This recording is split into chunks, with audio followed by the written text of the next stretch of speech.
इंसान को सोच रचनात्मक रखना चाहिए। रचनात्मक सोच से समस्या भी समाधान बन जाता है, जो समस्या भी समाधान बन जाता है।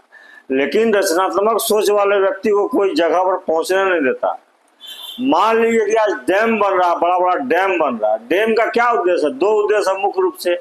एक तो बाढ़ का नियंत्रण करना, दूसरा उस पानी का कृषि के क्षेत्र में उपयोग करना, और तीसरा उससे बिजली उत्पादन करना।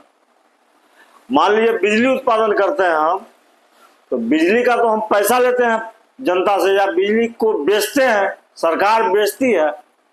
तो डैम बनाने में जिस जगह का यूज किया गया है, जिस जगह को उपयोग में लाया गया है, वहां से जिन लोगों को विस्थापित करके हटाया गया है, यदि सोच अच्छी रखेगी सरकार, तो वहां से जिन लोगों को हटाया गया, जैसे मान लीजिए बिजली बेचने से हमको 100 रुपया का आमदनी होता है सरकार को, तो मेरे अनुसार कि कम से कम 10% उसका आमदनी वहां से जो लोग विस्थापित हुए हैं उनको देना चाहिए।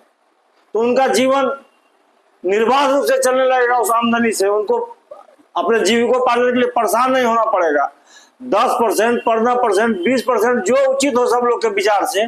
लेकिन जहां डैम बनाया गया और उससे बिजली उत्पादन करके बेचा जा रहा है, उसके आने वाली आमदनी का कम से कम 10% हिस्सा वहां से जिन लोगों को विस्थापित किया गया है उनको यदि डायरेक्ट दिया जाए, तो धीरे धीरे इसी प्रकार से अनेक योजनाओं का लाभ जनता को दिया जा सकता है, जिससे जनता का जीवन सरल हो जाएगा। गरीब से गरीब आदमी, अरे डैम वही ना बनता है जहाँ गरीब लोग रहता है, जहाँ पहाड़ है, जहाँ झरना है, जहाँ आदिवासी लोग रहता है। सबसे निचला तबका के लोगों का जीवन स्तर को ऊंचा उठाया जा सकता है मेरी इस नीति के कारण।